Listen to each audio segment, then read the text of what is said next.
Looks like Canadian food prices are going up again. We are looking at an increase of perhaps 5% for the typical Canadian family next year.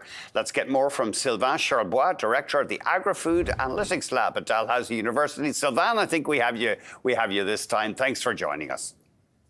My pleasure. Actually, before we get going, this food price survey, does this include restaurant meals or is it stuff that's bought for consumption in home? No, it does include restaurants. In fact, Canadians are spending about 37% of their budget, their food budget, on food consumed at the restaurant. So it does matter quite a bit. Yeah, that's interesting. You're looking for another increase next year, perhaps 3 to 5% for a typical family? Absolutely. In fact, we are expecting menu prices to go up in 2025, substantially, actually 4 to 6%. So we're expecting the industry to readjust menu prices as a result of some of the things that they had to go through in the last few years. But the main categories attracting our attention this year are meat products and vegetables, particularly. So with meat, inventories are absolutely a problem. There's just less product, especially for beef and pork. And for vegetables, we are expecting interest rates to drop in 2025. And therefore, when interest rates drop, it's harder to actually protect our currency. So our currency is expected to drop as well. So grocers will have to pay more to import vegetables in 2025.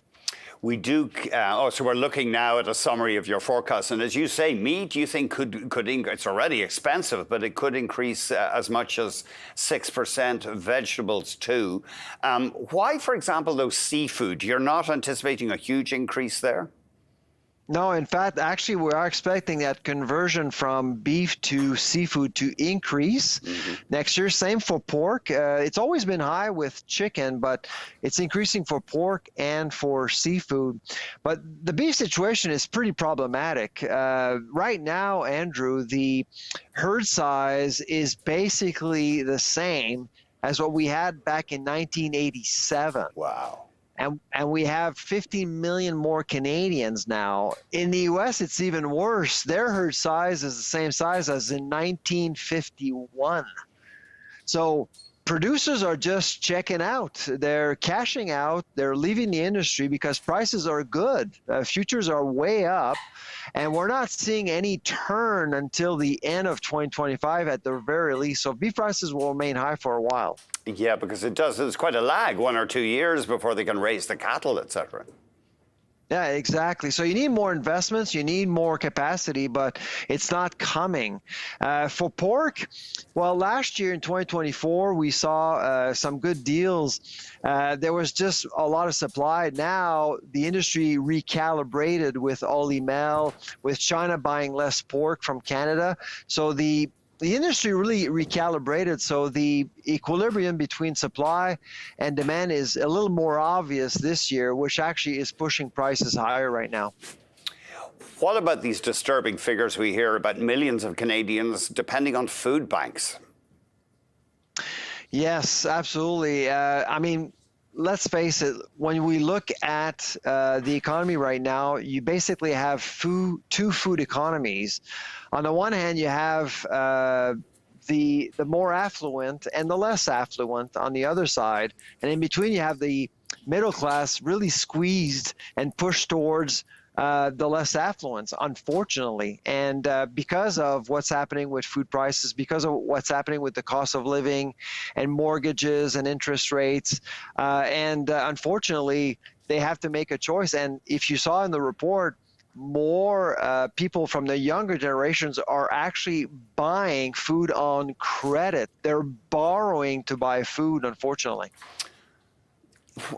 You have, correct me if I'm wrong, you have said that a lot of the complaints and criticism of the food retailers is misdirected. You feel that oligopolistic market power is not a fundamental reason for higher food prices.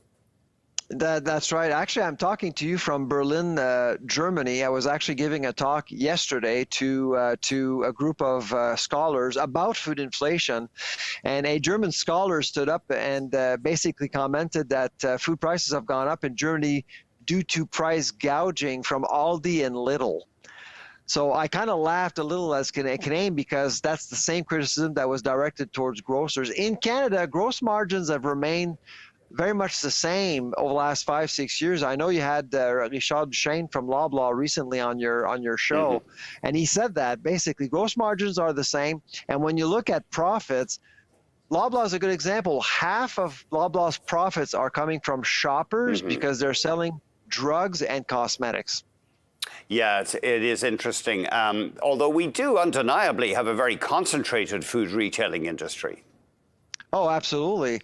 But what we're seeing now is more competition within. Yesterday, Dollarama announced that it was opening up more than 100 stores over the next year or so in Canada. So you're seeing a very aggressive deployment of non-traditionals that is really disturbing the peace within the grocery family, if you will. And so that's why we are expecting a significant response from Empire, Metro, and Loblaw. In fact, Loblaw is responding with its no-name store, which looks a lot like a dollar store, to be honest. No fridges in a no-name store. And we are expecting no-name stores to open up all over the country over the next few years. It's interesting you mentioned Germany and Aldi and Lidl. Of course, they are tough competitors in Europe, and at least one of them has gone into America, but still no sign of them coming into Canada. Oh, sorry. Yeah, two of them. Oh, they're Lidl has about 200 stores, and Aldi has been in America for a very long time. Oh, okay, thank you. But no sign of them coming into Canada. Maybe we just don't offer the economy of scale they want. Doing business in Canada is not easy, and yes, there is a high concentration of grocers, but those grocers, so Loblaw, Sobeys, and Metro, understand the market very well, and they control the market very well. So to penetrate the market in Canada is going to be extremely difficult, but we are seeing signs of more competition, and don't forget about Amazon. Costco is opening up a record number of stores right now in Canada. It had about 100 stores forever in Canada, and now we're seeing more stores opening up all over the place, which actually brings more competition.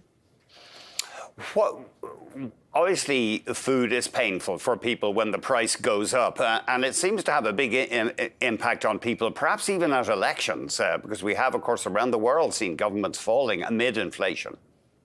Yeah, absolutely. And I think that's what the Trudeau government is trying to do with this GST holiday. And I was testifying at Senate this morning, remotely, of course, from Germany, along with David Dodge, the former governor of the Bank of Canada.